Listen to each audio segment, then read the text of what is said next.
You're watching the 2022 FCIAC Boys Lacrosse Tournament on DAF Media and Local Live. And tonight, we welcome you to Jack Casagrande Field on the campus of Brien McMahon High School for our first of two semifinals on the boys lacrosse side. In the first one, we see the number 2 seeded Staples Wreckers taking on the number 3 Wilton Warriors. And a pleasant good afternoon, everybody. Braden Schenk joined alongside me, Ryan G. Nicola, and Ryan Staples Wilton. A trip to the FCIAC Championship on the line. What do you think we're going to see? You got two teams that usually don't see this semifinals that much anymore. You got the big dogs of New Canaan, Richfield, and Darien, who will be playing at 7 o'clock tonight after this one ends. Usually taking those top 4 seeds, but this year, 2 teams on the rise, Staples and Wilton, and now only one of those 2 teams can move on. We'll see what happens in this one. We did mention the second semifinal, of course, the doubleheader from Casagrande Field. In our first game, Wilton and Staples, and the nightcap, the number 1 seeded Darien Blue Wave will take on the number 4 seeded Greenwich Cardinals. So a good day of lacrosse and day 2 of this DAF Media 4-day lacrosse marathon. Yesterday, we were at Testa Field for the girls lacrosse semifinals, but today we are here for the boys, and a good game we should have. Let's start, Ryan, with the Staples team. What do you think the Wreckers need to do to come away with a win today? Look, the Wreckers did it in the regular season. They beat the Warriors by 2 goals, but you didn't really see what the score line was with that final score. You didn't see that the Wreckers took it away during halftime. Right before halftime, they were up by a lot. 4-1 was a lot of scoring for Staples, and you need that scoring to continue here for Staples because they took out and they did not let Wilton inch back at all. And how about on the Wilton side here? They haven't been to an FCIAC championship since 2019. What do you think the Warriors are going to try to do to advance to that title game? The Warriors have relied heavily on their defense and their goalie, Colin Lenskold, committed to Utah. They use that goalie a lot to get some great saves. Their defense has been playing a lot better since that tough road of Darien and Staples. They almost were back-to-back.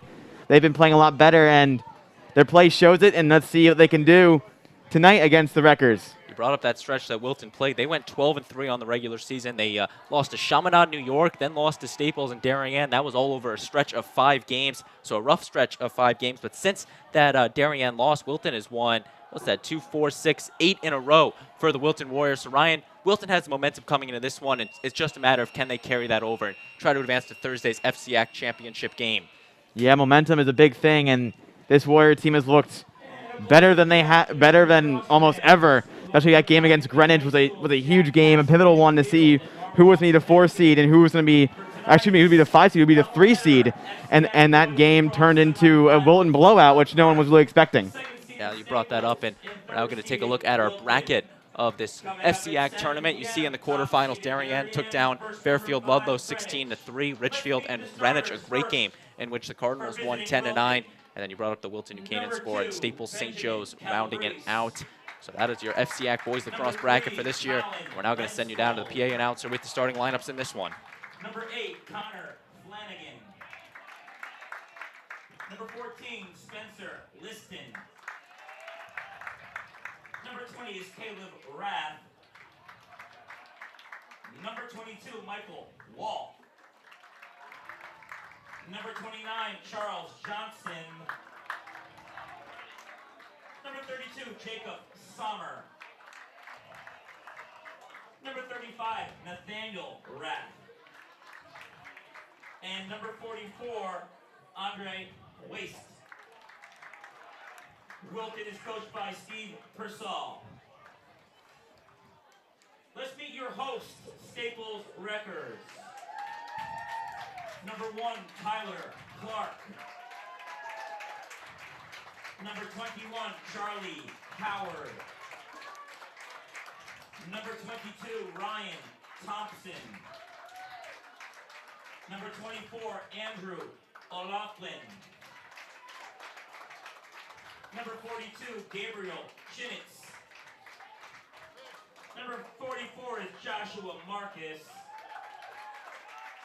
Number 55, Nicholas Algeri. Number 77, Michael Nealon. Number 36, Max Udell.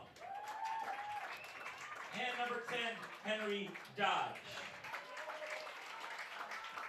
The Wreckers are coached by Will Klachansky. At this time, we ask you to please rise and remove your caps for the playing of our national anthem.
After the anthem, the teams are ready, the fans are ready, and we are just about ready for this first semifinal between Wilton and Staples.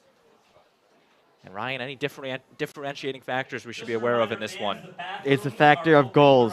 Who will score the most goals in that first half? Will any team run away with it, or will it be a neck-and-neck dogfight for the first half? That'll tell us really what this game is going to be like. If Staples goes in that same run again, then there it goes. Staples could do the same thing they did, control the play in the second half of their defense and keep that lead. Or will Wilton take a big lead? Or will both teams be neck and neck by that first 24 minutes? We brought up the first 24 minutes, and it's definitely going to be an interesting one. Who can set the tone early? Who can win that first half and go on to potentially win and move on to the FCIAC championship on Thursday? Of course, that championship on Thursday back here at Casagrande Field at Brien McMahon. As the teams line up. The big thing you got to look for, Ryan, you look over on the Staples side, and number 44, Josh Marcus, the freshman, will get the start for head coach Will Koshansky, and their normal goalie, Will Hauser, not getting the start today, so you got to assume Wilton might be trying to take advantage of that early. You see sometimes some coaches like to see what's going on in training, or maybe what worked last game, and maybe if the freshman is just playing a little better and he likes their chances against the Wilton Warriors, he might be a better low stick saver, which Warriors are usually a bounce shot team, so they could be looking more low, looking how to save some low goals, and that could be a very good big strategy. And both goalies heading to the respective nets. So he brought up Josh Marcus on the other side of the field. It will be the senior off to Utah, Colin Lenskols. And Lenskols been stellar all season, made 13 saves when they met in the regular season. That regular season meeting going to the Staples Wreckers by the final score of 8-6. So it should be another good one this time with a trip to the FCIAC championship on the line. It all starts here. These two teams have had one of their best seasons in a long time. Which one will get even better? Henry Dodge and Spencer Liston to get us underway, and a violation early on Liston. We are underway in this first semifinal. Uncharacteristic mistake there for Spencer Liston, going off the Providence as the Warriors' dominant Fogo. So Wilton comes on the offense to start this game. Wilton in their road, Wilton's in their road navy blue jerseys, moving from left to right on your screen. Staples in their home whites, moving from right to left. There's Staples. Trying to make a move with it is Schaefer.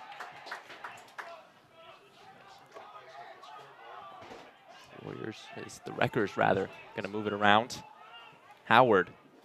That one's turned over, grabbed by the long stick, trying to grab it. He can't grab it, though, from number 32, Jake Sommer, the defenseman. And Staples will stay on the offense. Ryan Thompson, the senior. Thompson, a FCIAC Scholar athlete for the Wreckers. Yeah, looking at that first shot was blocked, and the ground ball just kind of bounced around and looked like Sommer could have it for a second, but Staples knocked it right away and brought it back out to that 30. Here's Howard now, a senior captain for the Wreckers. He's going to go stopped by Lenskols. Saves like that looks so easy when Lenskold's in net for the Warriors. Need a lot more saves like that to keep this game close. He's one that the defense heavily relies on. And Ryan, how important is it to make that first save? Oh, it's super important. I mean, that one was close in. A great shot by Thompson, but an even better low save by Lenskold. Some pushing going on. Charlie Howard now at X with it. Howard, an all-state player last season. Wrapping around, shooting and scoring. Charlie Howard gets us started, the All-American. And the Wreckers go up 1-0. No, yeah, Howard had that first shot. My mistake, it was not Thompson, but he had that first shot saved. That second one, tough to get to that right side for Lenskold, especially how close he got in off the wraparound. You take another look at it, beating his defender in Hahn and scoring. Charlie Howard, the senior captain for the Wreckers. And now we go back to the face-off X with Liston and Henry Dodge. Dodge, the All-American, off to Vermont. A stellar player in the Fogo position, going to kick this one out to the long stick of Nealon. Quickly getting bullied around with it. But the Wreckers stay with it. Their second face-off win of the game. Yeah, it's Liston's tough matchup. He usually has his way with most of his Fogo mates, but one All-American versus another one. And so far, Dodge has the first two. Wilton now with possession in it. Number 23, Aiden Best, the All-FCIAC first-teamer last year, put up 40 goals in the season. An incredible accomplishment from the junior last season. This year, a senior. Tyler Clark now moving it to the stick of Sale. Derek Sale over to Sequenzia. Shooting that one, bouncing it out of play off the stick of Derek Sale, the senior. Another good shot there. Good save by Lenskold. Right now, Staples just throwing it on net. They're doing a good job with that. Their game possession afterwards on every shot almost. Shot there and stopped by Lenskold. Another good shot from Charlie Howard. But Lenskold picks up save number 3, and the Warriors are going to try to go on their first offensive possession of the afternoon. Yeah, Lenskold starting off just where he left off during the regular season. Something that the Warriors need to continue to keep them in this game. Long stick of Nate Rath bringing it into the attacking third. Over to Caleb Rath. One of 3 Raths on this Wilton team. Yeah, that Rath trio is a really, really deadly one. And as you see right now, who has the ball? That's number 19, Grant Masterson, coming back from injury. And you were talking before the game, Masterson's going to take it back to the X, throwing that one high, capped by Calabrese. Calabrese's going to shoot deflected off the long stick of Nealon. And we were talking before the game, Ryan. You saw Masterson was dressed, wasn't really warming up to the full extent. We didn't know if he was going to play or not, but a surprise for him out there. And how does Wilton adjust to getting a player like Masterson back out on the field? It's easy. Yeah, you get your senior captain back, your senior attacker who can draw some great plays and work with that team on offense a lot. And that's just a big thing. Getting one of your best players back, ready to go for a great matchup tonight. Here's Wilton now. That's Rath. Going to pass it over. And that one thrown out of bounds. So a careless error on the Warriors will give possession right back to the Wreckers. Warriors like to play it so like that. It gives chance for turnovers like that. Usually you don't see them, but the Warriors are a little rattled right now in this semifinal. So now Josh Marcus will get his first touch of the ball. Going to pass it right off over to Thompson. Ryan Thompson, the quarterback of the Wrecker football team this fall. And now he's going to take it over to the offense. There's Sequenzia, Leo Sequenzia, verbally committed to Providence just as a junior.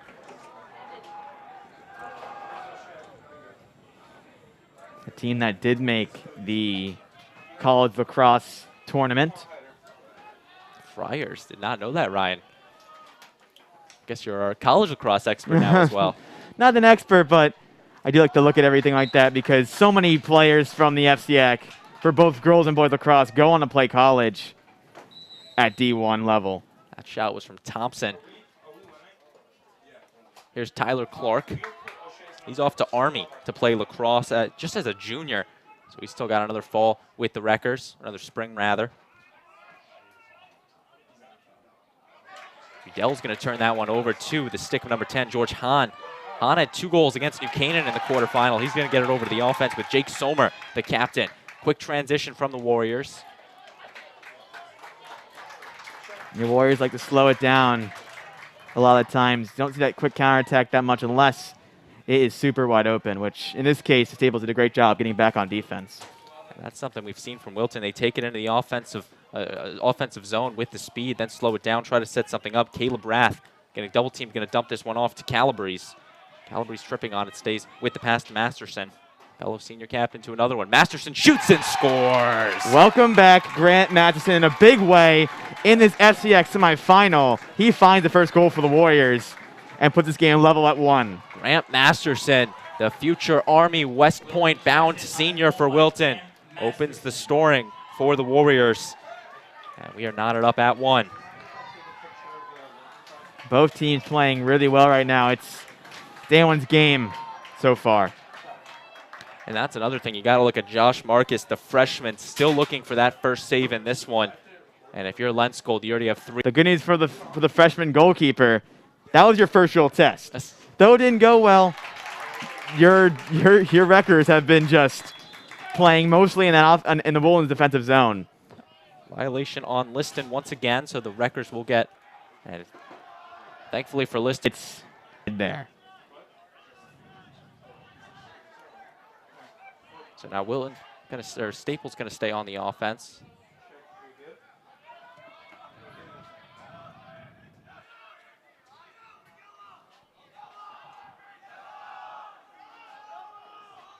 Flag still out on the field. Staples looking to get the possession off.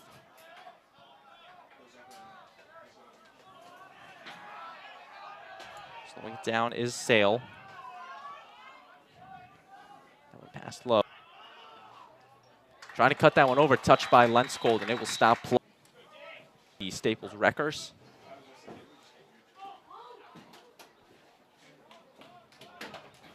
And how important, Ryan, is this first man-up situation for the Wreckers? It's very important, as this man-up, we do not know the time of right now, but this man-up can break a game open. It can indeed, especially at the 1-1 score we have. As you mentioned, Leung in the box for Wilton.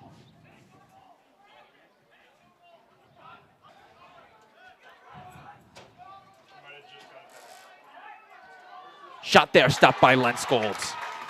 Lenskold not giving up that left post that Howard wanted on that shot. So now here's Wilton, the long stick of Owen Rosin. And Lenskold has been stellar so far. 4 saves in net for the senior. And that one getting the stick of it, but here is Staples. Staples intercepting Gabe Chinitz. And Chinitz, a senior captain, he'll be off to Bryant to play lacrosse. Many decommits the shot there, just high off the stick of Schaefer, my apologies. Yeah, Warriors right now, turnovers have not been in their favor. They've had 2 already in that offensive zone, which has limited the success rate of their offense so far. So it does appear as the man up has been killed off. So both teams back to even strength. Driving this one, shooting and scoring. Whilst falling to the ground is number 23, Aiden Best for the Staples Wreckers. And the senior strikes. There's actually a conference between the refs on it. They might see if he was in the crease. And no goal, they're going to wave it off. You take another look at it. Best thought he stayed out of the crease, but the ref is going to call it off. Interesting call there by the refs. So no Aiden Best goal. Rather, we stay at 1-1.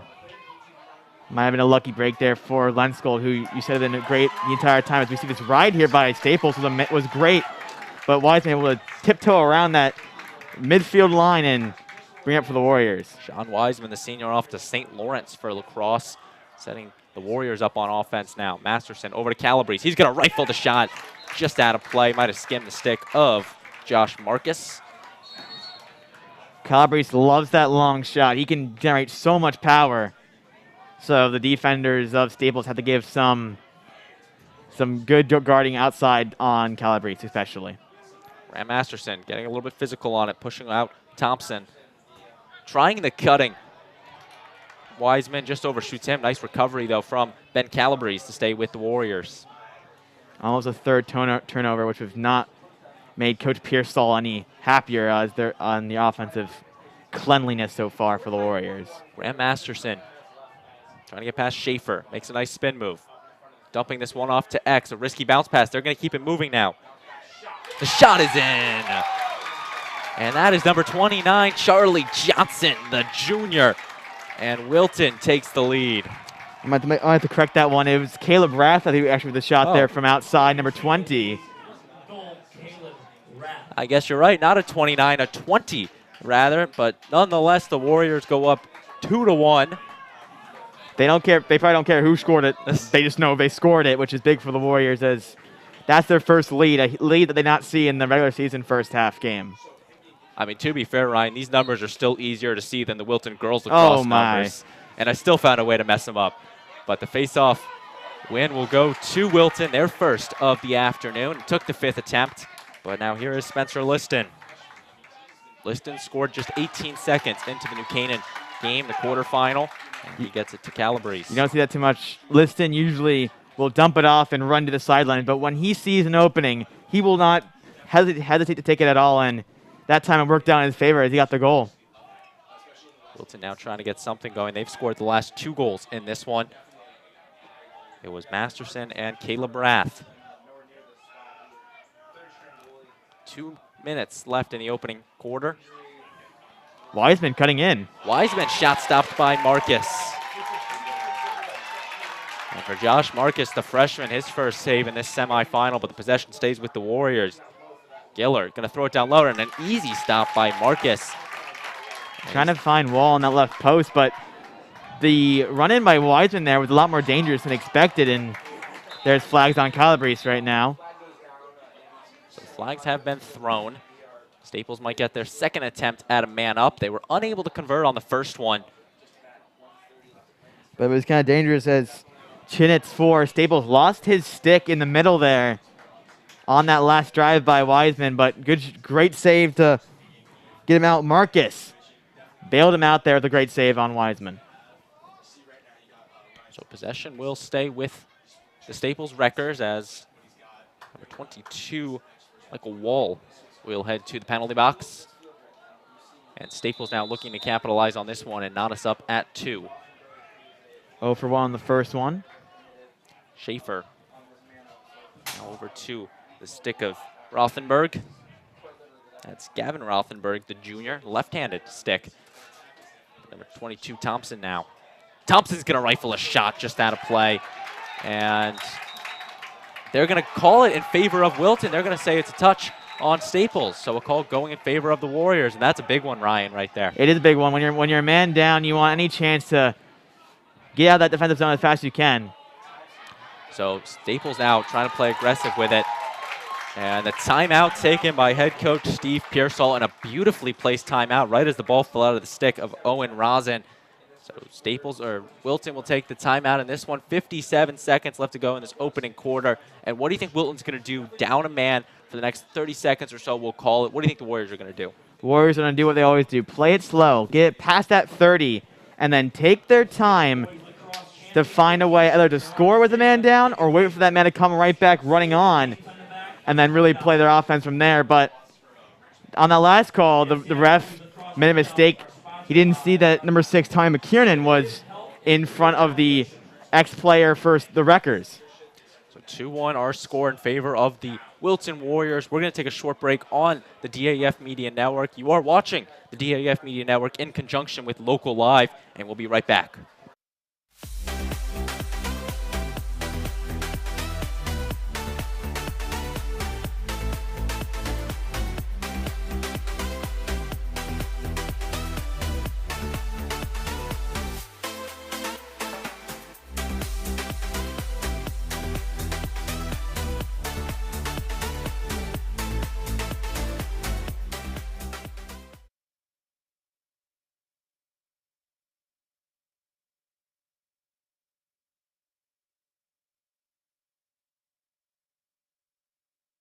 We're back on the DAF Media Network. Staples on the man up, and it will be Wilton's possession after the beautifully placed timeout by head coach Steve Pearsall. Restart from Caleb Rath. That's going to take it past the long stick of Nealon. Rath over to his brother Charlie. Charlie Rath being moved around with Jaden Mueller. Mueller, the senior defender for the Wreckers. I think the man up just ended for the Warriors as we saw Madison run out on the field. So Wilton now back to even strength. Grant Masterson. That's not Masterson, that's 21, my apologies. Rath. Rath makes one nice move, but the ball gets pickpocketed from number 42, Gabe Chinitz. Great check by Chinitz there. If he missed that check, Rath is one-on-one with Marcus right on the crease. Now under 10 seconds left. Staples gonna try to get something here. Great pass down low, and the shot from Rothenberg just wide. They're gonna try to call a touch, but I don't think they're gonna get it. Possession's gonna start with Clark. Tyler Clark, and unable to do anything. That takes us to the end of the first quarter. Wilton leads 2-1 over the Staples Wreckers. And Ryan, what did you see in the opening quarter? You see what I would say. There's three outcomes. Staples comes out running like the regular season game. Warriors surprise and they come out running, or we're in a dogfight. It's a dogfight. 2-1 your score. Wilton lead, but both teams have been playing so well. Some great shots by Staples being saved by Lenskold. They've had more possession on that offensive side. We'll see that continues because Staples right now look like the more dangerous team, but the goal is 2-1 in favor of Wilton. So 2-1 our score, and we're going to take a short break. You are watching the DAF Media Network, a joint venture of the Darien Athletic Foundation and the Darien Foundation in conjunction with Local Live to bring you this coverage of the 2022 FCIAC Boys Lacrosse Semifinal. We'll be right back. DAF Media is actively seeking financial support. Founded in 2017, DAF Media has quickly become Southwestern Connecticut's source for quality sports, arts, and community programming.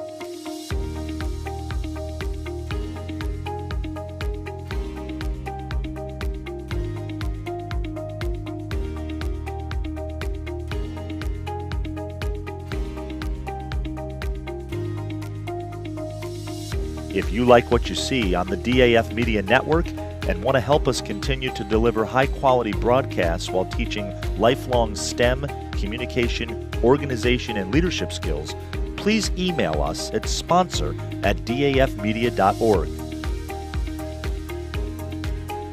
We are a registered 501c3 organization.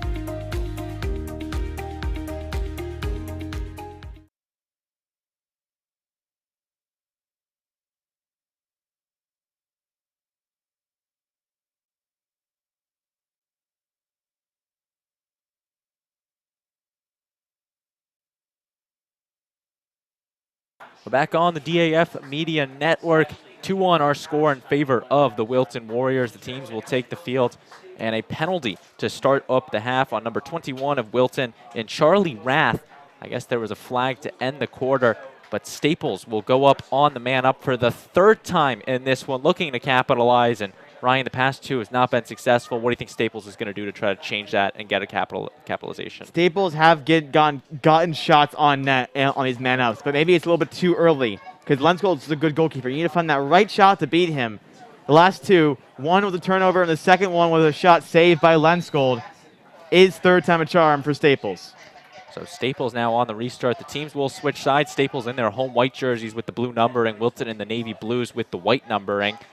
Staples moving from left to right on your screen. Wilton from right to left. The shot there bouncing, stopped by Lenskold.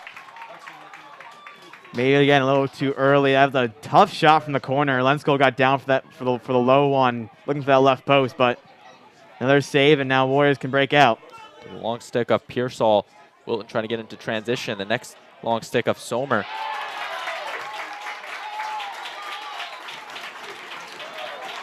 On the far side, here is Staples. They're going to get the restart.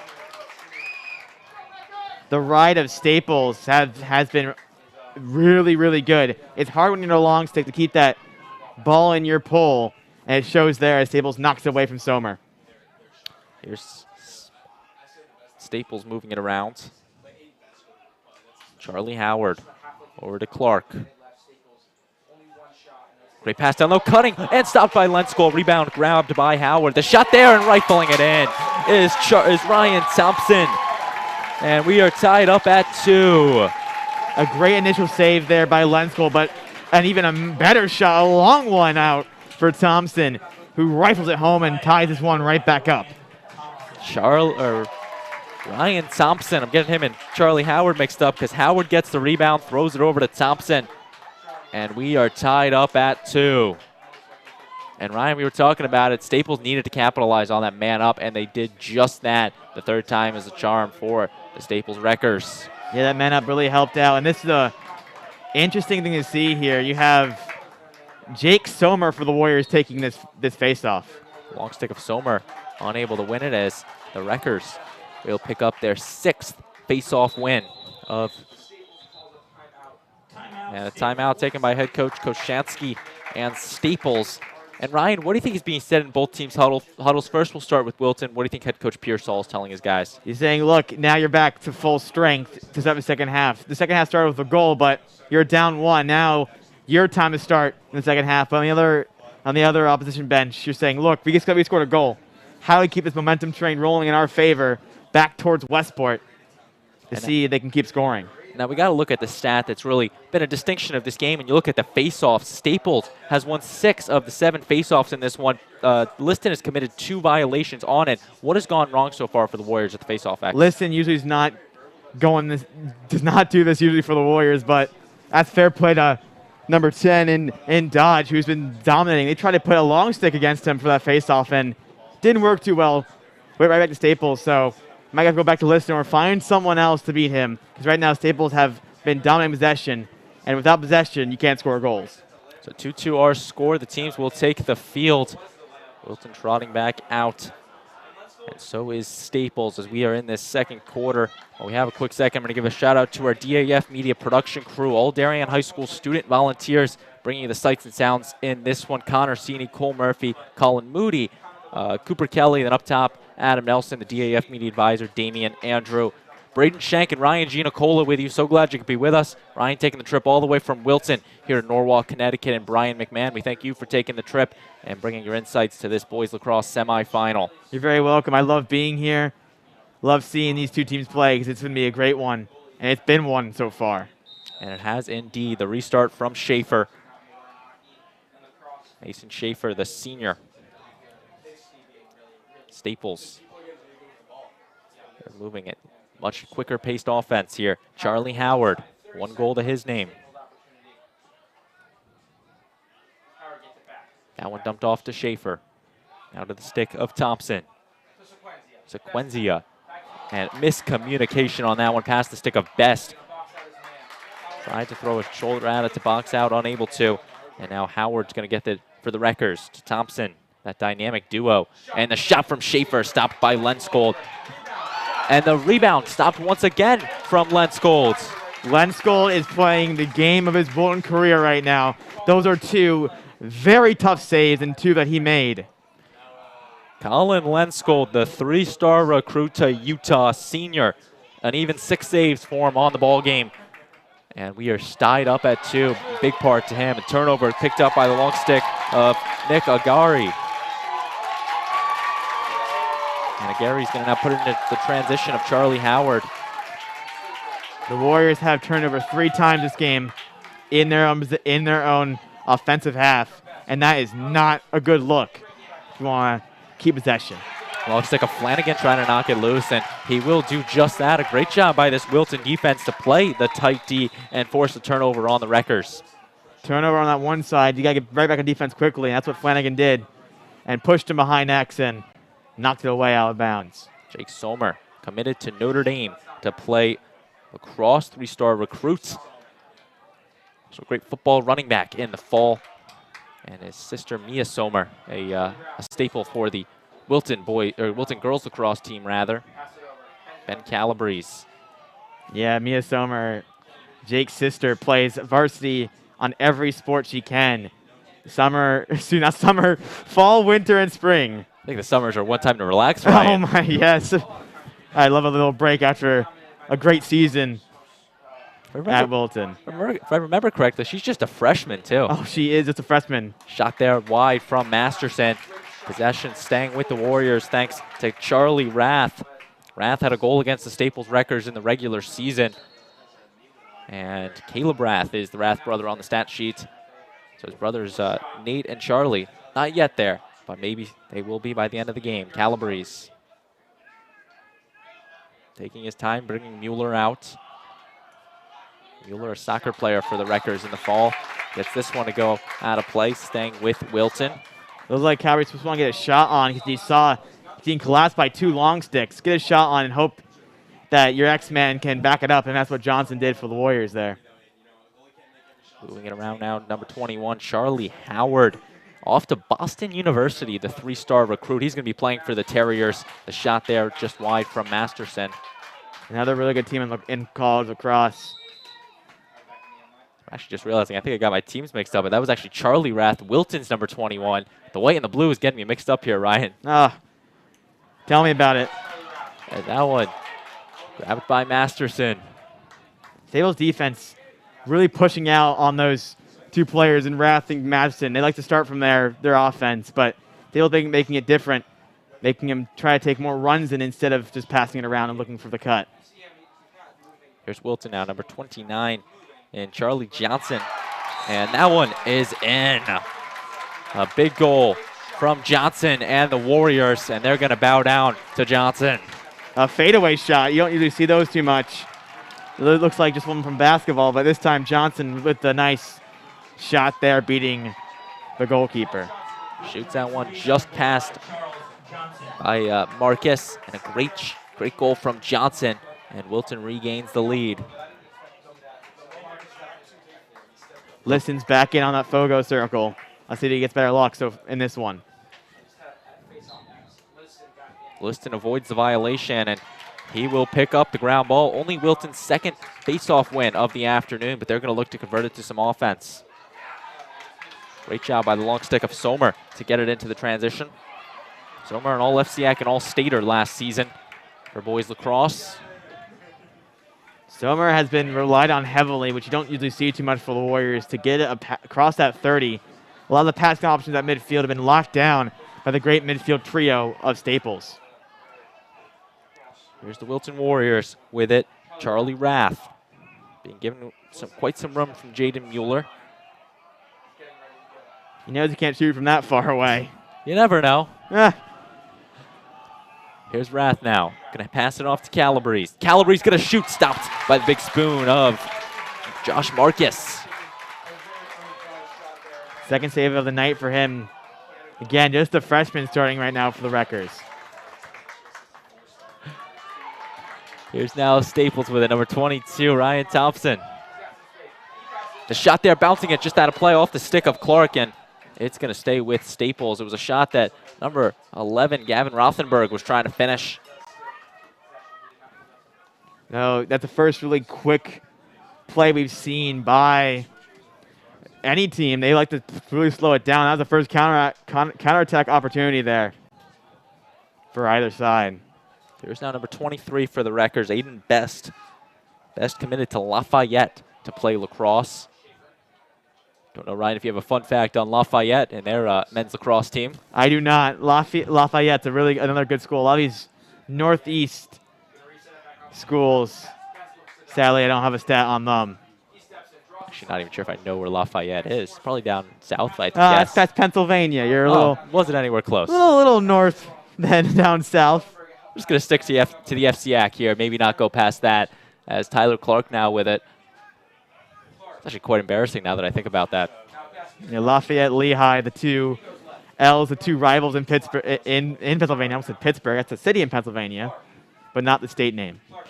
Staples got to move it around here. Ryan Thompson. He's going to dodge, shoot. Stopped by Lenskold, rebound, and it will get right back to the stick of Lenskold. This one out, all the way into the Wilton offensive zone.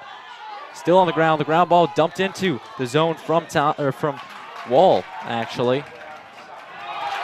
And now here's Staples on the break. The long stick of Jabecki. My apologies. And quickly turned over and picked off from number 44, Andre Wiest. Back and forth and back and forth. Both teams having trouble. Now will be a timeout by Pearsall there. Both teams having trouble to get past that midfield. Both rides being super duper strong. And you can see there the long sticks coming out to play, and both of them exchanging turnovers, but it will be head coach Steve Pearsall taking the timeout, his second in the first half. Our score 3-2 in favor of the Wilton Warriors. And we're going to take a short break and be right back on the DAF Media Network as well as Local Live. This broadcast is produced by DAF Media, a joint venture between the Darien Foundation and the Darien Athletic Foundation. The production is staffed by student and adult volunteers from the town of Darien and southwestern Connecticut.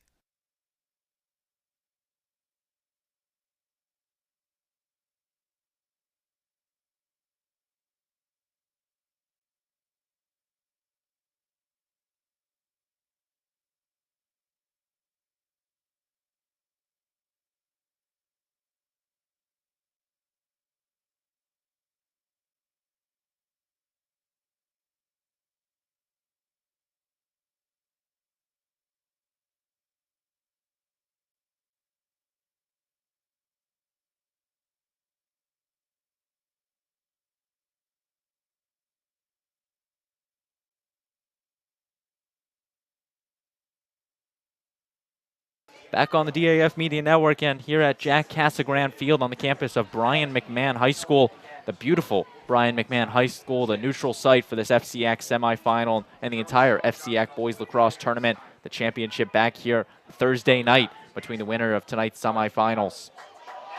That one turned over by Mueller. Talking about how the long sticks have been getting great turnovers. There's a short stick there, a short midi. Stolen away by Mueller. Here's Staples now. Derek Sale. He's going to take it to the cage, shooting and bouncing and scoring. Derek Sale for the Wreckers knots us up at 3. A great bounce shot there. Warriors not cover that right side, and he just runs right through and gets a good shot, and we're back tied. You take another look at it. Derek Sale, the senior, with the big goal past Colin Lenskold. Only our 6th goal in this first half, but a big one. And the dogfight continues. Both these teams love their defense, and it's showing only 6 goals apiece with 3:54 left to go. It'll be who can score more goals in the end. And we brought up the importance in the open of this first half and who could come out of the gate firing, and so far it's been a stalemate. George Hahn, that's actually Liston, and Dodge, my apologies. Once again, the white and the blue, I've got to get those in line here. A lot of blue and white schools in the FCIAC. You can look at Darien, you can look at Wilton, you can look at Staples. The funny thing is there's 3 different shades of blue that they all represent. The blue bow of Fairfield County sports. And that one bounced just past the outreach of Lenskold. They'll be called shots, so backed up by Staples. I guess we're kind of lucky then that like Fairfield, Ludlow, or McMahon wasn't the 4th team in this semifinal, getting the 4th blue team. Oh my gosh, it'd be when the teams the team students actually call a blue out, which one are you supporting? That is a good point. If you show the blue out, you could be supporting either side in this one. As that one dodging on it was number 21, Charlie Howard. Howard trying to get past his defender, Nate Rath. Rath plays for the Express North Club team in the offseason, one of the most accredited teams down here in the Long Island, Connecticut area. Here's Tyler Clark. Clark down low to Schaefer. He's going to lose the ball and picked up by the short stick of George Hahn. Yes, there's another time that the long stick is bring up the ball for the Warriors. And that one on the ground ball.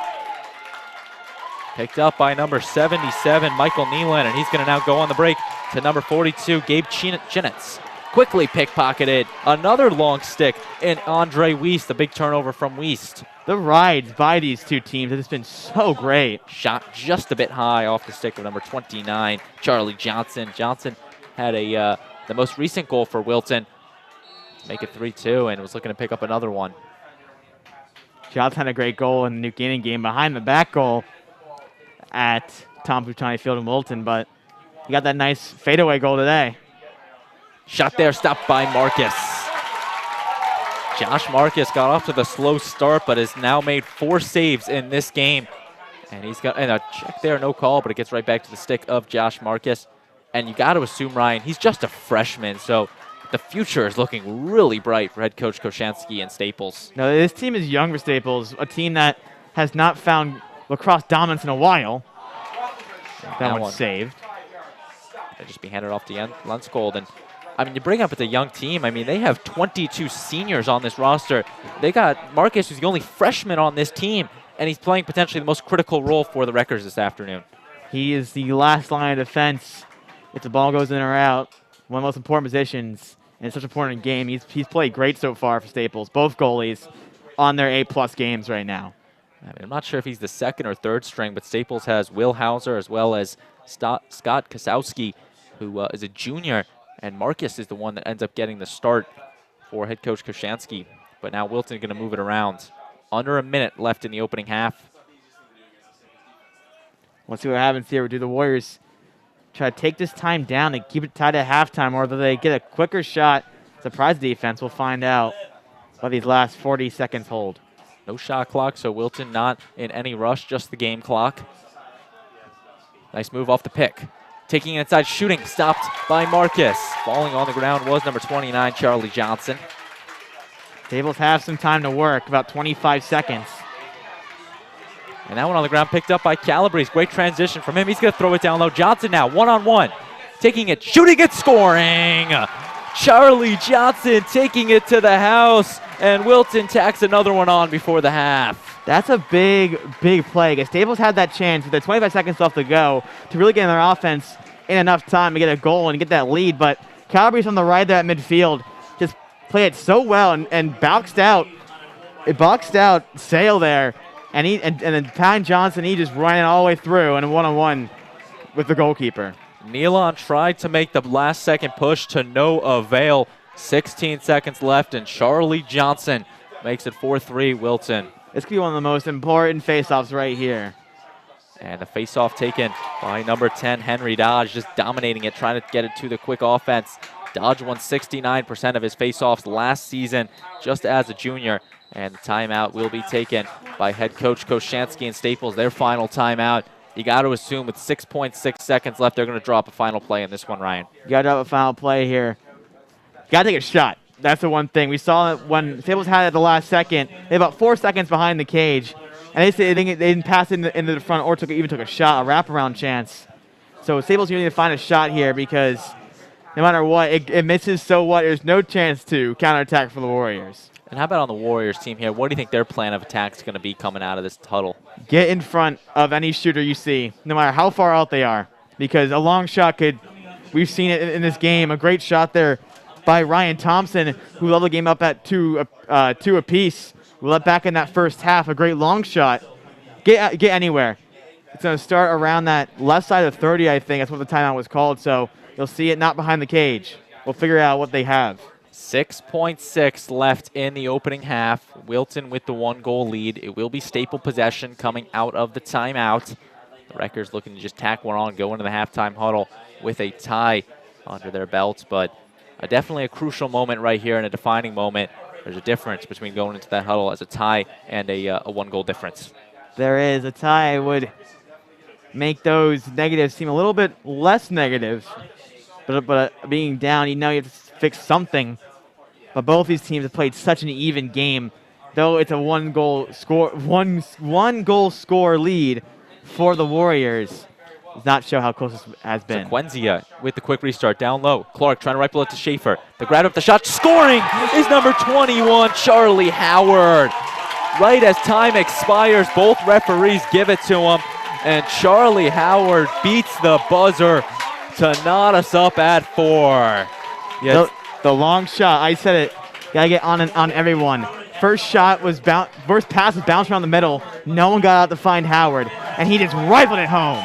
The rules similar to basketball. You just have to get the shot off before the zeros, and Howard did exactly that, beating Lenskold, going low, and we are tied up at 4. Ryan, what did you see in this first half? You see in the first half, the midfield is a war zone. Both these rides for the Warriors and Staples have been so strong.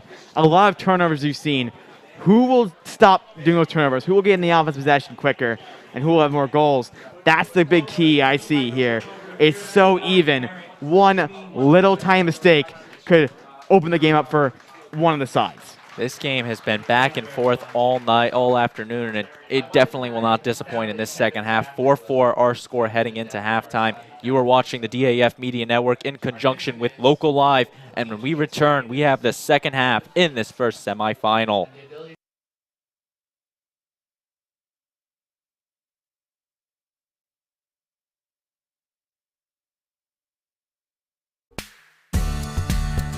The technology upgrades provided by the Darien Foundation has been a game changer for us. It's allowed us to improve our training. It has helped us hone our skills.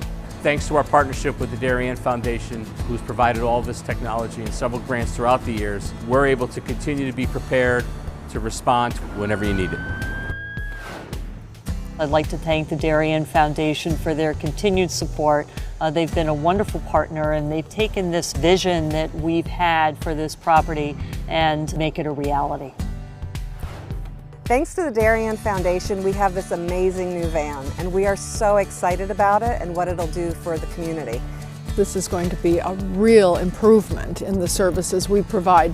The Darien Foundation is important to the community in the scope that they reach out to answer needs. It's important for people to be proud of where they live and to understand that if they want a better society, that they need to fund places like the Darien Foundation and the places like the Mather Homestead, because they're so rich in cultural achievements that it makes it a better place to live.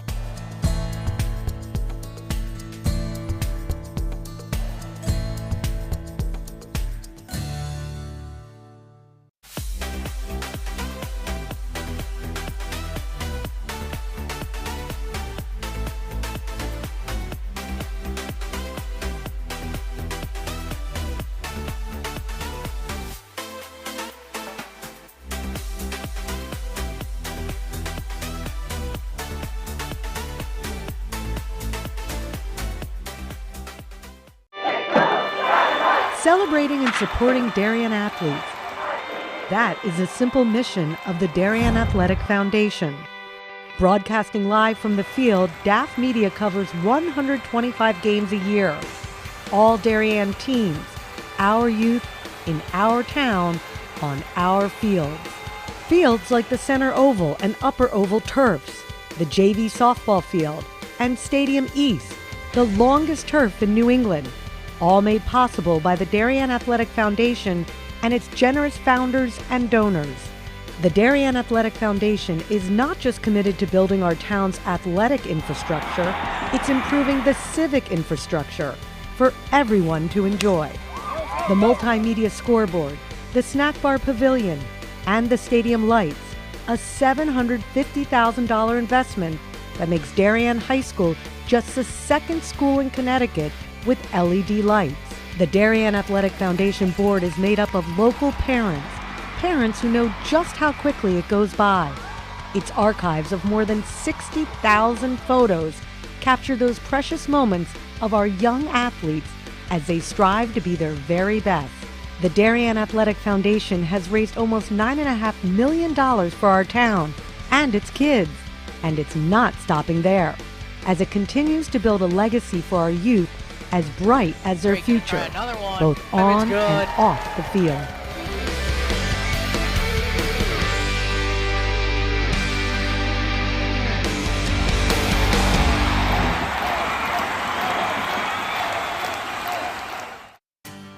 This is David Genovese, founder of Corbin Cares. Corbin Cares Phase 2, in partnership with the Darien Foundation, was launched to support the people who support Darien. Corbin Cares partnered with the Darien Foundation to thank essential workers, teachers, police officers, firefighters, EMTs, town employees, and postal workers who stepped up during the pandemic. Family meals for four were provided by Four Forks, Bodega, Michael Joseph's, 1020 Post, and Parlor Pizza and Wine. Post 53 was treated to a tacos and waffles night with Bodega and the Waffle Cabin. Thanks to countless donors, 910 family dinners for four and 110 posties were served.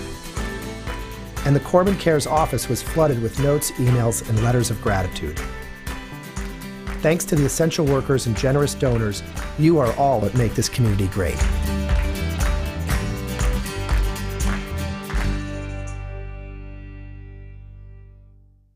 We are DAF Media, Darien's hometown source for sports, arts, and entertainment, established in 2017. We Are Community, a volunteer-based organization that gives nearly 50 Darien High School students hands-on experience in video production. We Are Cutting Edge, a STEM initiative. Students use cameras, computers, sound equipment, and innovative software. We Are Live, streaming 120 events per year on our YouTube channel. We Are On the Stage. We Are At the Big Games. We Are On the Field. We Are In the Gym. We Are On the Move. Live streaming not only in Darien, but throughout southwestern Connecticut and the tri-state area. We are making a difference.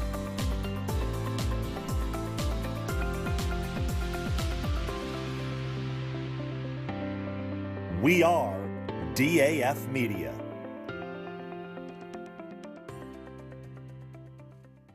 This broadcast is produced by DAF Media, a joint venture between the Darien Foundation and the Darien Athletic Foundation. The production is staffed by student and adult volunteers from the town of Darien and southwestern Connecticut. DAF Media is actively seeking financial support. Founded in 2017, DAF Media has quickly become southwestern Connecticut's source for quality sports, arts, and community programming.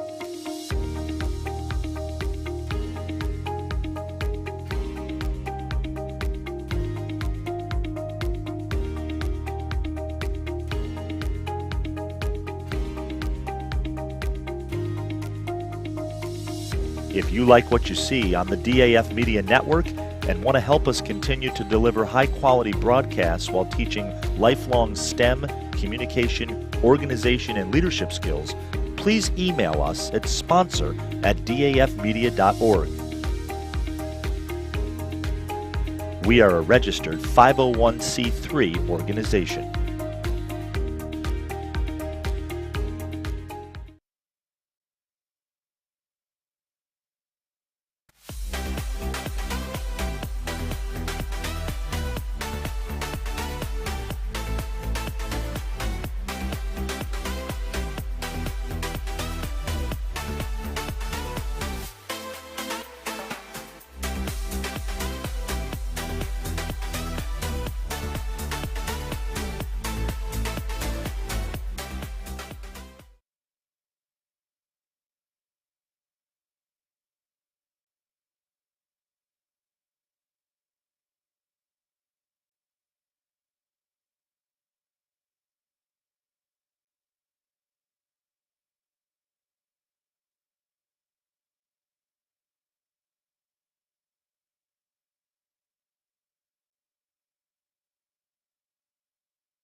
One half in the books, one more about to ensue between Wilton and Staples in this first of two FCIAC semifinals from the historic Casagrande field on the campus of Brien McMahon.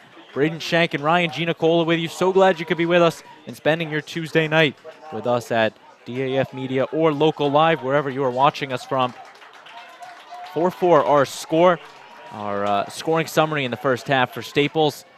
Charlie Howard, Ryan Thompson, Derek Sale, and Charlie Howard, the 4 goal scorers for the Staples Wreckers, and for Wilton, Grant Masterson, Caleb Rath, and 2 from Charlie Johnson, the 4 from the Wilton Warriors.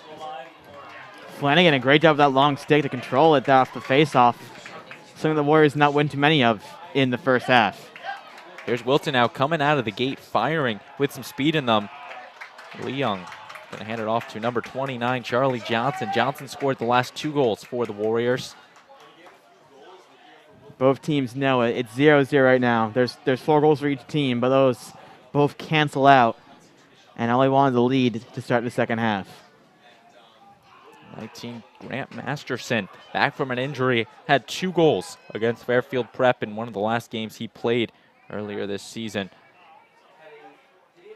Masterson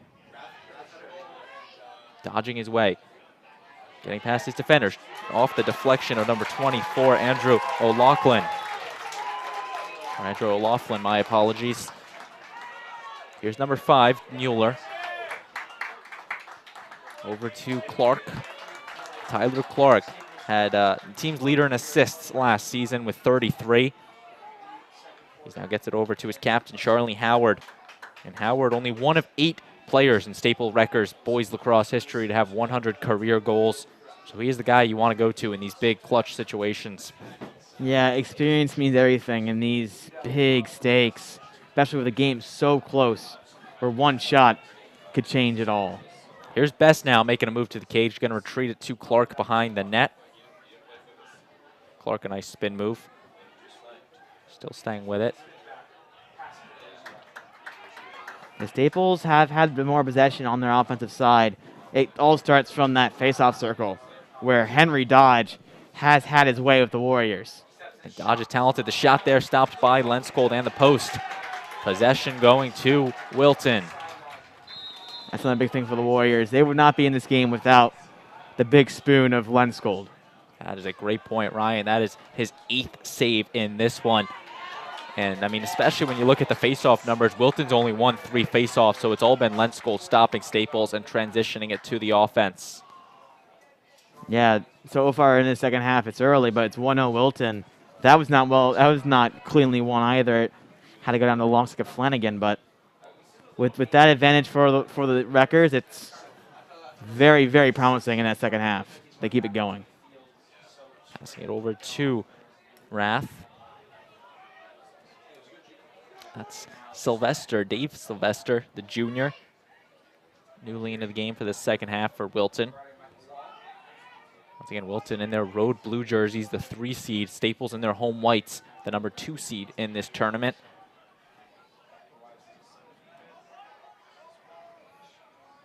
Here's the Wreckers wrapping that one around, getting pushed to the ground is number 22, Ryan Thompson. Wall pushes him to the ground. A wraparound try for Wall there. Backed by the Warriors, but any shot on goal is a good one. Actually realizing, Ryan, I mixed the teams up again. It's killing me. That was Wall. The shot there, and that one just wide from Calabrese. He likes those long shots, but you're right, the blue and white and then the white and blue. It's just almost hypnotic.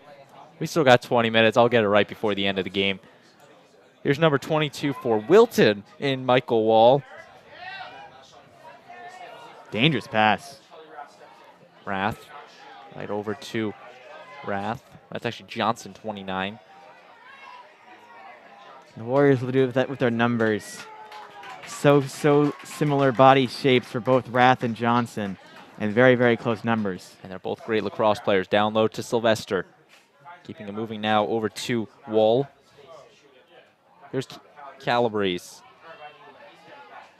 And that one intercepted. Nice interception from Sale. And now here is the Wreckers, the long stick of Nealon. Taking it down the field. He's going to shoot and bounce and score. Michael Nealon, the junior long stick midfielder. Actually gives Staples the 5-4 lead and their first lead since the first goal of this one. They need that lead right there. It's a great way to start. And it's from the long stick, too. With a long shot and a long run from midfield to get that goal for the Wreckers. And they lead it now 5-4. A great goal from Nayland and Staples. They take the 1-goal lead. Howard scored the opener, and since then, it's been all Wilton, and now it's a 5-4 game. Dodge and Liston back at the face-off X. Violation. And they're going to put it in favor of Staples. The third violation on Liston. So once again, thankful he's not playing by the NCAA rules because the 3 violations would give the man-up situation, but playing by the regular Federation high school rules today. So don't need to worry about that, but Staples with the face-off win. It's been a tough time for Liston at that face-off circle against Dodge, and Rutgers never off in possession. Look, maybe go up by 2. Especially someone verbally committed to Providence, as talented as Liston, almost out of character from him to make 4 face-off violations. Actually, I think it might be 3. And getting bodied to the ground on that one. It turned over. Wilton's going to try to use it in their favor. The long stick of Sommer coming down. The third-year varsity player trying to use the experience, passing it over to Johnson. You can just see, even though he got knocked down, he just got a little bit of a check in there, get that ball out, but it's so physical. It's so tough to keep the possession for even both sides. But Staples have found a way to intercept passes, showing it. Why did that 1-goal lead is because their turnovers, they score a lot off them. Here's Sylvester, getting pushed away from Carter Gay. Sylvester going to pass it over to Calabrese. Calabrese, a senior captain for the Warriors. Now Masterson trying to make a nice move. Dumping it off down low at the post. And a great job by Sylvester to take the hits and fight with the ball. He was triple teamed. There was nowhere to go for him there. He kept the ball, though. Giller over to Johnson. And a whistle blown, turning it over to the Wreckers.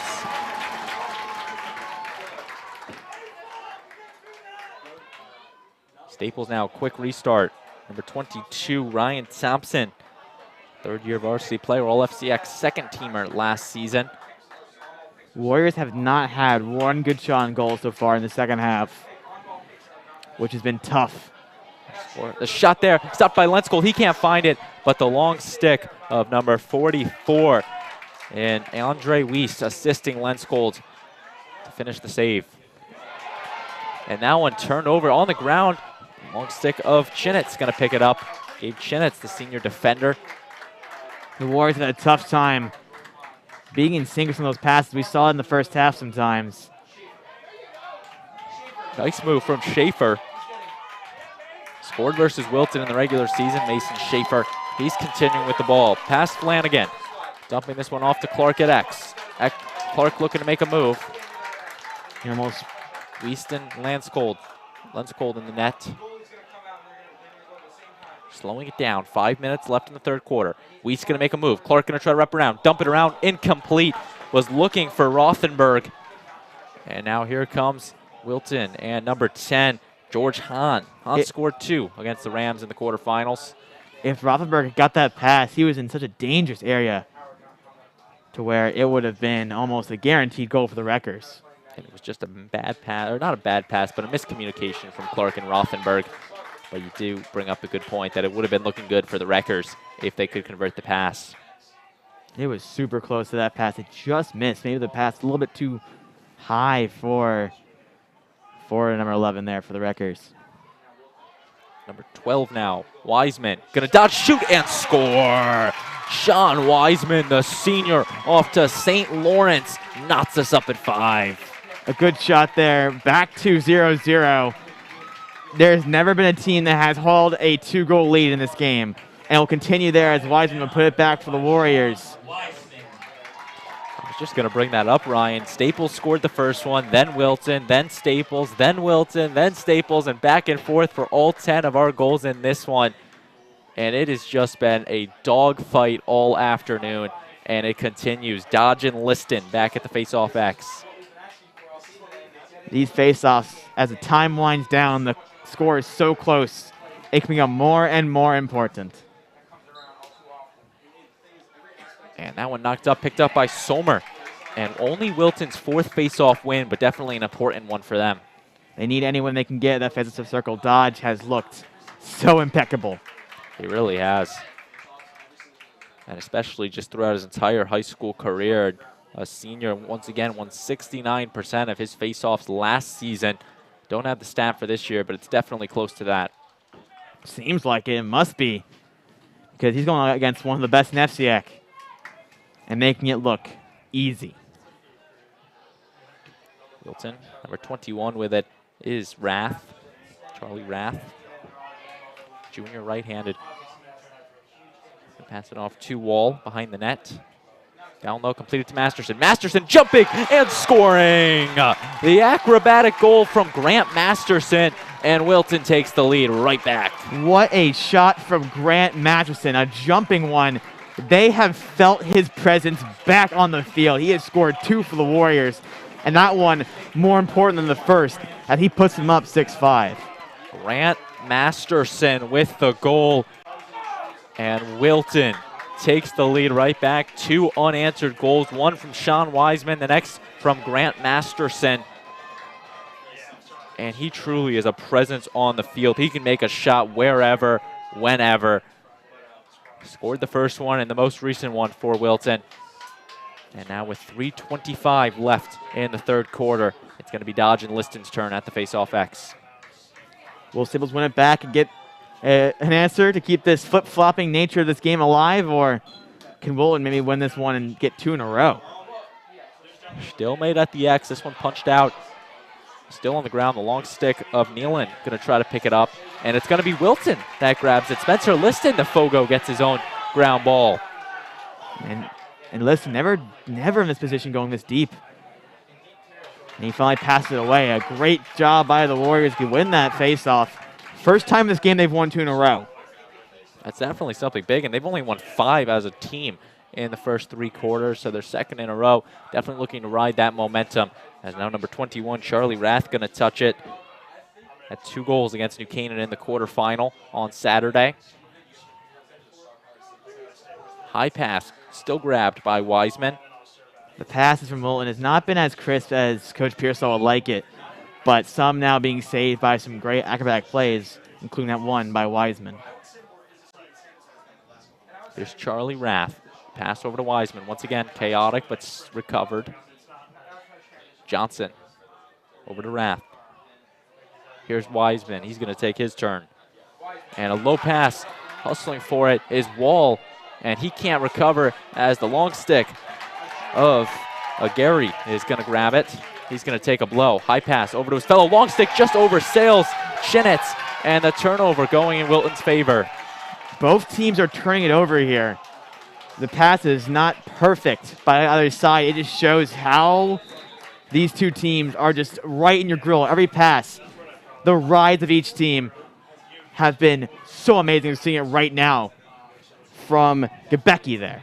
That was a risky pass from one long stick to another, and it goes in Wilton's favor. Sean Wiseman now, 100 seconds left in the third quarter. Masterson now being double teamed. Mueller's going to play the defense, getting it over to Rath. He's going to shoot and score. Going low side on Marcus, and Charlie Rath picks up his first goal and the first 2-goal lead we have seen in this one. That is big for the Warriors. We said it. Who will get that 2-goal lead to get some kind of cushion behind them, because that has not happened so far. And it's Rath and the Warriors to get it. Charlie Rath, the junior for Wilton, his 3rd goal in the postseason. And the big crowd on hand will cheer in favor of Wilton, and the other half cheering for this next face-off, in which Henry Dodge, you got to assume, would be a big momentum boost if he can win. Need a win here for the Wreckers. It's been a great turnout for both sides here. It's always great being in a place in Fairfield County, right in the middle of these two teams, pretty much, of Norwalk, Connecticut, where both teams can get here without any trouble. Face-off won by Dodge, no problem. Being triple team now, he's going to get the risky bounce pass complete over to Rothenberg, and out of play, and possession going to Wilton. The rides of both teams, I've been saying it all game long, especially in these second and third quarters. And head coach Koshansky shaking his head on that one. Dodge with the great face-off win and then just gets pushed out of play. But now only 118 is now Staples Ride's turn to try to turn the tide. Good one-handed grab by Wiseman. Sean Wiseman now using the speed, trying to get past Sale. And now into the box with it. All I had to do is pass that 30 to now put his Warriors in a chance to get another goal or even just hold it for this last minute. A reminder, like you said, Brennan, no shot clock. That is a big part, and we have seen in these playoff games where a team like Wilton, they potentially could just hold the ball out, not make an error. We've seen it before in state championships. Darien and Richfield, one that comes to mind back in 2017. The Tigers just held the ball out for an entire quarter and won it 4-3. But now here's Wilton passing it over to Sylvester. Johnson. Only about 18 seconds. Here's Sylvester now going to try his luck against O'Loughlin. 10 seconds. Wilton's going to have to make a move if they want something. Nice move there from Johnson. Over to Calabrese. Calabrese to his offhand, up high, and the field goal is good, but that will take us to the end of the third quarter. 7-5 in favor of Wilton.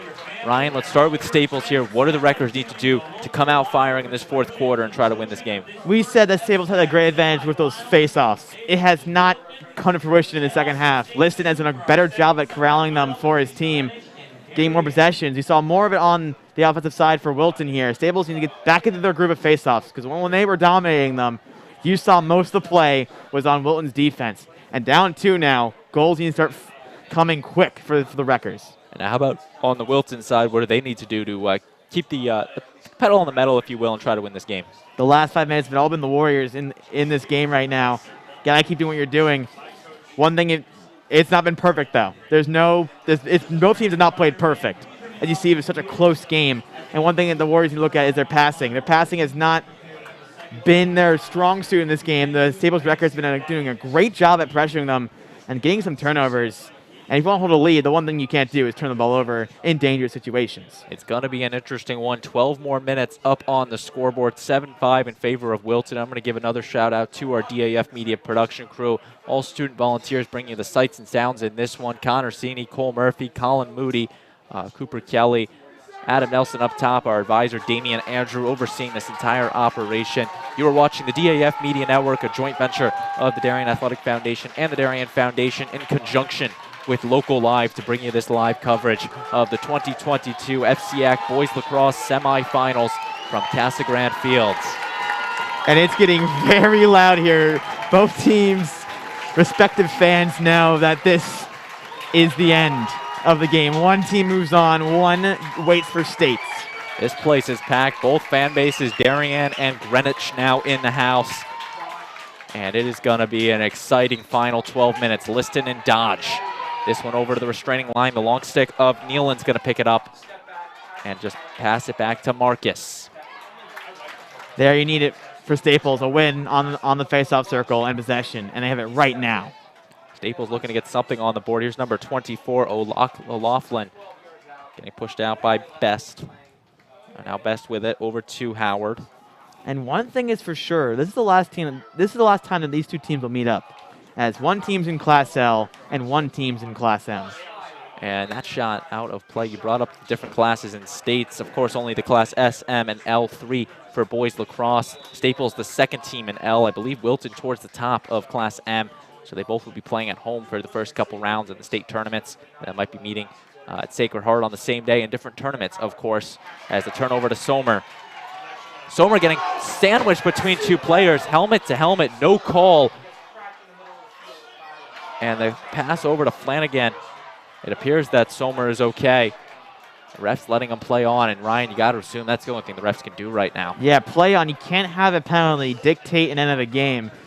Oh, great collision. Almost two players getting that collision there for the Wreckers, but even more impressive that the Warriors somehow kept possession after that hit. That is the big thing, and Wilton now trying to keep with it, and you could see both officials looked at each other on that one. Neither of them threw the flag, but it did not really go against either team as Masterson with the ball.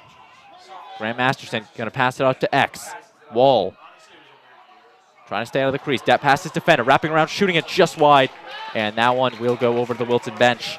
Beat his defender and a Gary. They call it a shot, so that's why it's backed up, but not a turnover there. It was not a pass, according to the referees. So the ball staying with Wilton. The Warriors, Charlie Johnson in the corner. Just about 10 minutes left in regulation.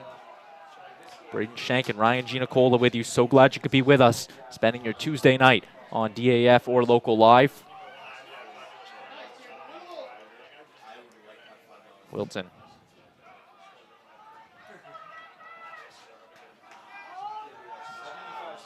This is where it comes down with that shot clock. There's so much debate about if there'd be a shot clock in both basketball and lacrosse, and basketball might be changing very soon around that 2023 mark for Connecticut, but lacrosse, there's no stance on it yet, and this might be a reason why it might need to be changed. Masterson over to Wall. Wilton, the cutting inside shooting. That one bouncing just wide. A great shot from Charlie. Rath was looking to pick up his second goal in the game. And you take another look at it. Rath trying to bounce it past Marcus. Once again, what is at stake today? The winner will advance to Thursday's FCIAC championship to meet the winner of Darien and Greenwich. That shot stopped by Marcus. His sixth save on the afternoon. Backed up again by Wilton, but that was a very, very close one there. Schaefer was right there as well for Staples. Wilton with the restart. Charlie Johnson, second year on varsity. Had a goal against Staples in the regular season. He's had quite the day today. 2 goals, including many other great plays from the Wilton junior. Nice move from Wall, trying to get past Schaefer. Over to Calabrese. Calabrese shooting that one, stops right into the spoon of Marcus. No goal there for the Warriors, but what they did kill is time. It's now only 8:35 left to go for the Wreckers.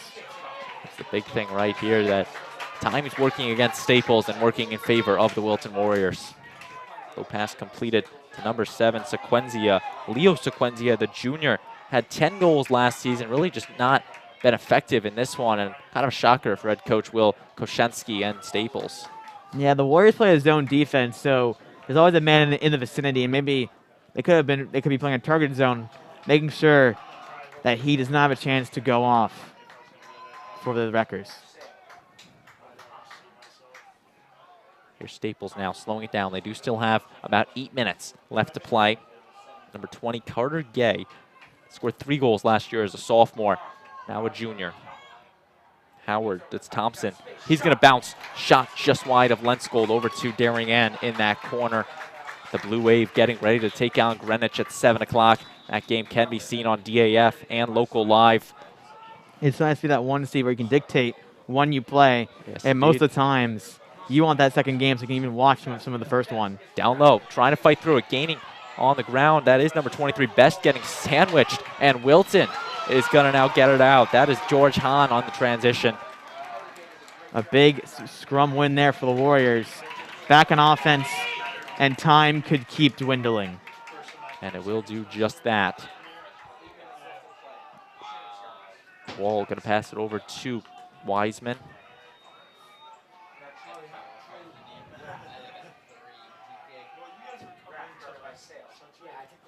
Behind the net with it, Sale guarding the tight offense of Charlie Rath.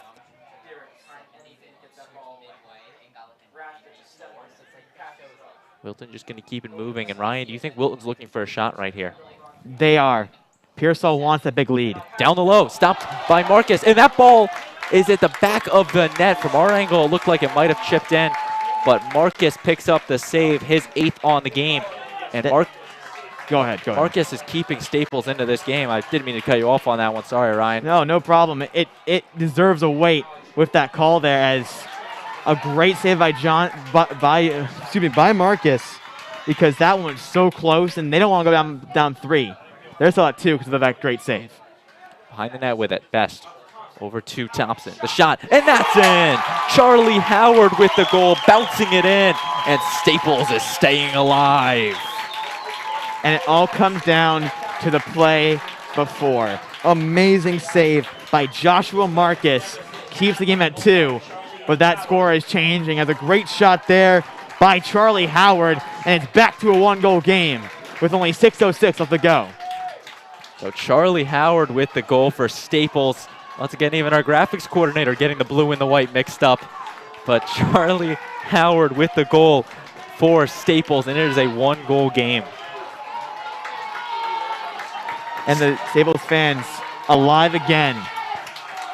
Staples, only one time in their program history have they gone to the FCIAC championship, and that was last year where they fell to Darien. So they're looking for their second in program history. As for Wilton, very storied. They would be looking for their 24th trip. Off-ball foul charge against Wilton. It's not Darien, that's next game. Staples will have possession. Getting this one out over to Howard. Getting over to Sequenzia. Sequenzia had 5 goals in the quarterfinal win for Staples. A big part in that win against St. Joseph. Best had his 100th career point against St. Joe's in the quarterfinal. Has the possession, being guarded by Nate Rath, the long stick. Trying to wrap it around. Passing it over to the open space, Sequenzia. Making one nice move to the offhand, down low, the shot, and just wide, skimming the net.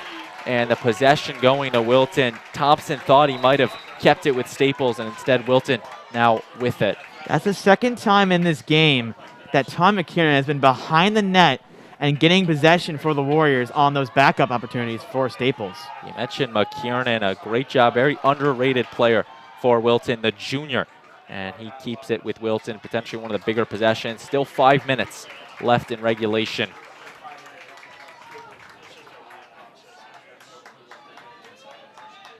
Warriors playing super slow right now behind that 40. Masterson, the screen from number 21, Rath. Masterson keeping it moving. Rath. Shooting stopped by Marcus. And I believe that is the 4th straight save from Josh Marcus. Or 3rd straight, something like that. A big streak from Marcus, keeping Staples relevant in this game. You need a streak at these times when you're down. And that one turned over the long stick of Chinnick's gonna grab it. He's gonna take it into the box. He's taking it past the 30, dumping it off, down low. Great defense there. Clark is staying with it at X. The defense of Rath trying to play him. And Staples now going to set up the offense, trailing by 1. What an amazing check there by Gabriel Chinitz, who perfectly knocked even a stick out of the hands of the Warriors attackman. And that gives Staples a chance to tie this one up. Then, it's a 22, my apologies. Ryan Thompson back onto the field. Had 24 goals last season. Definitely has shown he can score, and has shown it today with 1 goal for the Wreckers' cause. That could exactly turn into more. He's one of the best shooters on this team. Nice spin move from Sale. Derek Sale passing it over to Schaefer. Schaefer winding up. Losing that one, the long stick. Can't get it, it's up in the air, and Wilton comes away with the possession. Great job by number 8, Connor Flanagan, to pick it up. And a timeout by Pearsall's Warriors when they have possession. And the long sticks have been so impressive in this game. In the last minute, you saw Chinitz with an amazing check, knocking out the hands of the Warriors attackman, and then you see Wiest knocking out the Staples attack's hands, and it goes back to the Warriors now with only 3:12 remaining. This is going to be an exciting finish. Wilton possession, 7-6. Ryan, what do you think head coach Koshansky is going to be saying to his team, trailing by 1, needing that goal to force the overtime? Do it again. You saw what they did against the Warriors who were slowing it down. They kept it behind the 40, and Chinitz got a good step, saw that the attackman was close to that sideline, and made a great play to get it back for the Warriors. They need to find out a way to do that again. Find a way for this Warrior team to make a turnover. They've shown they are turnover prone sometimes in the offensive side. And that's a good chance for Staples to attack, get possession back, and try to get that game-tying goal.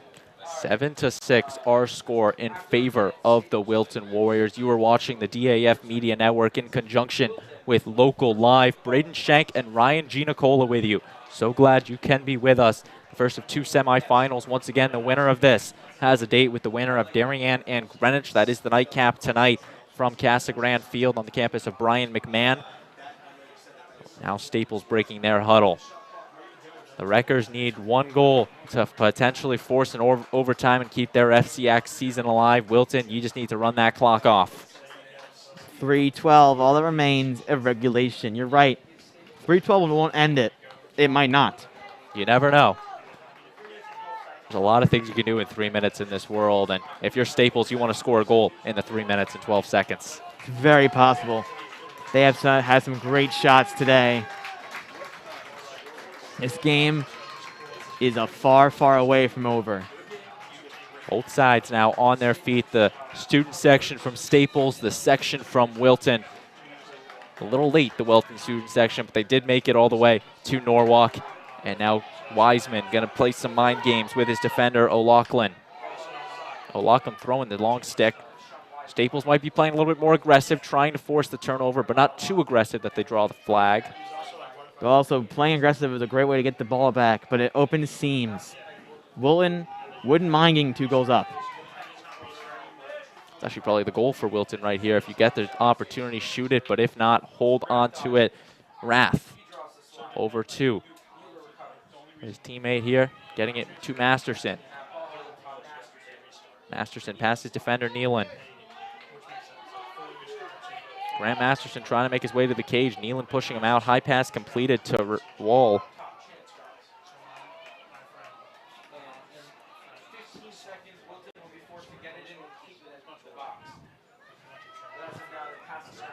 Wilton now, number 29, and Charlie Johnson going to take it all the way to the corner.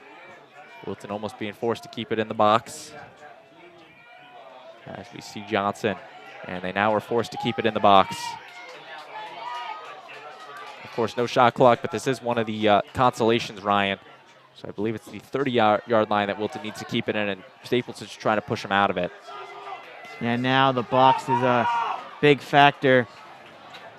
And Johnson has had the ball for a long time. His legs must be tired. Staples can take advantage of that. Of course, Staples fans now calling for the call on Wilton for not trying to score, as Wiseman now going to try his luck. The goalie, Marcus, is going to come out and play the extra defender. Wiseman has a wide open net. He's going to take it, bouncing it just high. And it's going to be a hustle possession going to Wilton.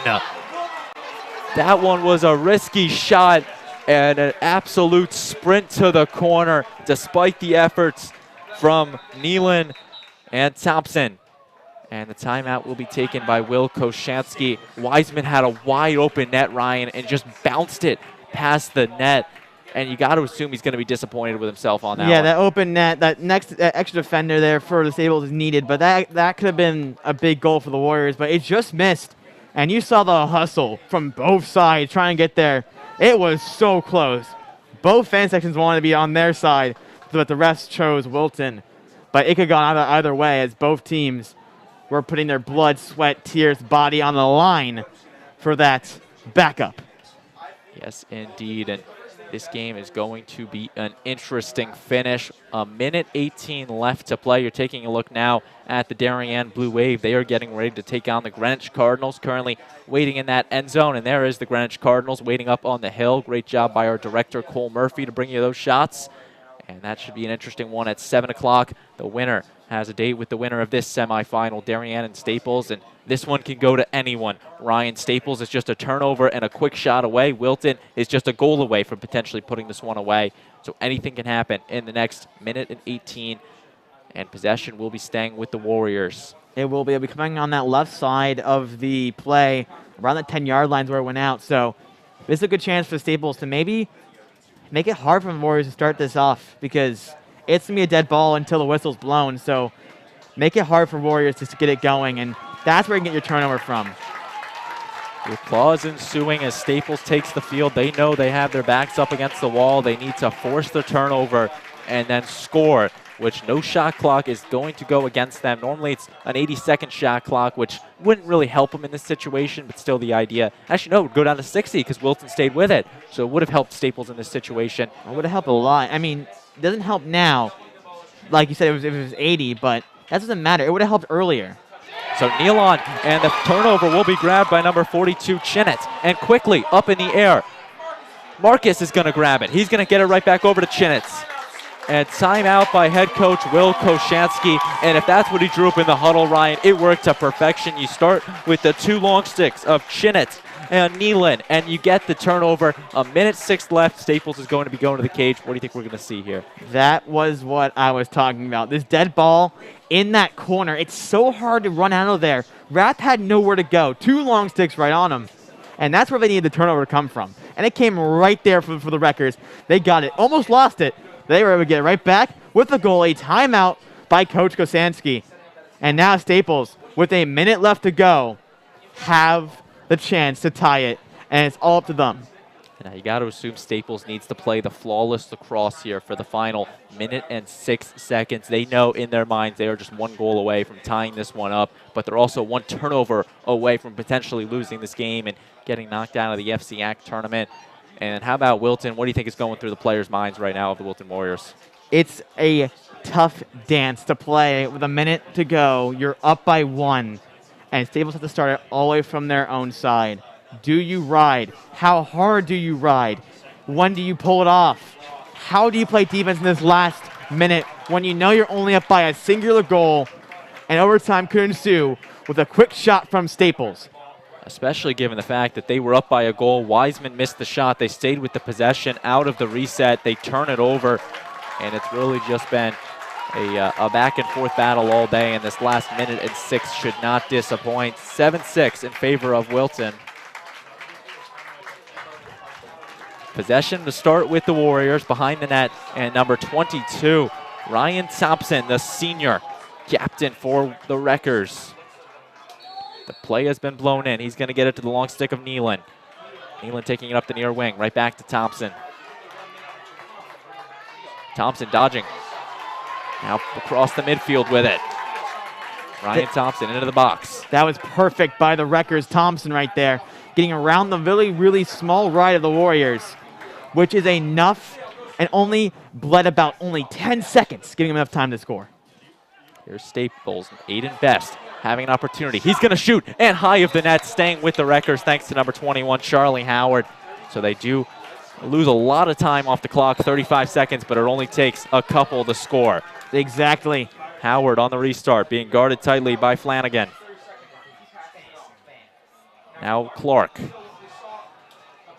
Clark taking it near the cage. He's going to retreat it. 20 seconds. And there was a buzzer beater in the first half for the Wreckers. Clark. Need again. Right back to Best.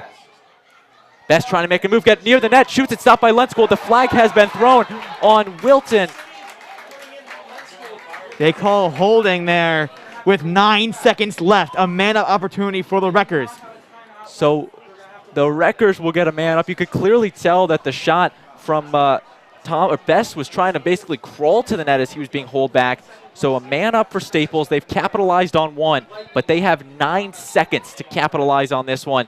And a timeout will be called by head coach Steve Pearsall and the Wilton Warriors. And what is Pearsall telling his guys right now? You're down a man, 9 seconds. What happened in the first half? You're even, and they scored a buzzer beater against you, which put this at halftime as an even game.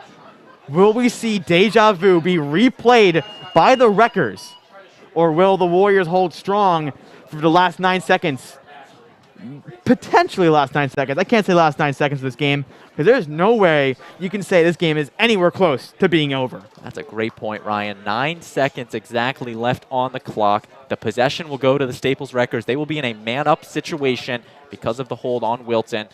So you got to assume they're going to look to capitalize on that. We saw, as you brought up in that first half, it took them, 2 seconds on the clock to score? So 9 seconds is more than enough time for Staples. They just need that opportunity, and they just cannot get trigger happy with the shot. If you're comparing it to that last shot, this seems like way more time than they need to score. But it's down to those couple defensemen and those couple attackmen for each side who will dictate the game and see which team will be playing in the FCIAC Finals. And if you're Colin Lenskold, you need to get in your head right now and know that one save could either send this game to overtime or you could be making the biggest save in your career and sending the Warriors to the FCIAC championship. It comes down to this. I don't think there's a single person right now in the audience, including each of the teams, that are sitting down right now. Everyone on their feet. The restart will be by Sequenzia. 9 seconds.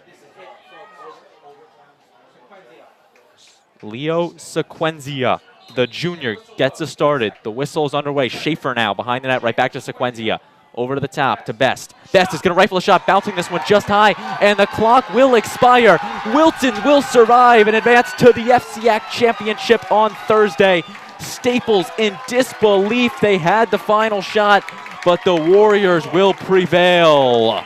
That was very close, but you saw the Warriors playing out on Best. Best had the shot to try to win it, and Best almost had a good chance to do it there. He had that shot that got whistled as a foul. The Warriors rallied him quickly, 2 men on him, and that will do it. 7-6 in favor of Wilton. They are your victors in this one. They have just advanced to their 24th all-time FCIAC championship. They will be looking to pick up their first title since 1999. They have lost a couple since then, Ryan, most recently in 2019 where they lost to the Rams of New Canaan. What do you think the Warriors are going to work on now, knowing that they have a date with either Darien or Staples on Thursday? It's passing. They had so many turnovers for the Warriors in that first half. They cleaned up a lot more in the second half, which gave them that 2-goal lead, but they had a lot of turnovers. Something that against one of the best teams in the state and nationally in Darien or Greenwich, they cannot afford.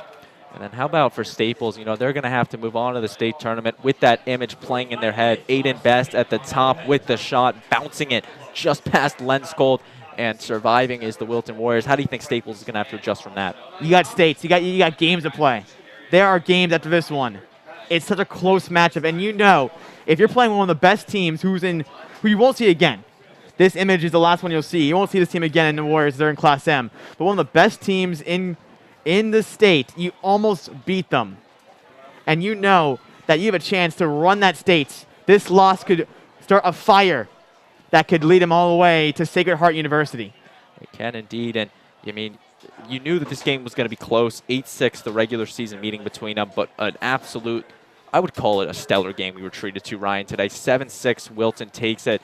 Your final score, I'm going to give a final shout-out to our DAF Media production crew, Connor Sini, Cole Murphy, Colin Moody, Cooper Kelly, Adam Elson, and our DAF Media advisor, Damian Andrew, doing a great job bringing you all the sights and sounds in this one.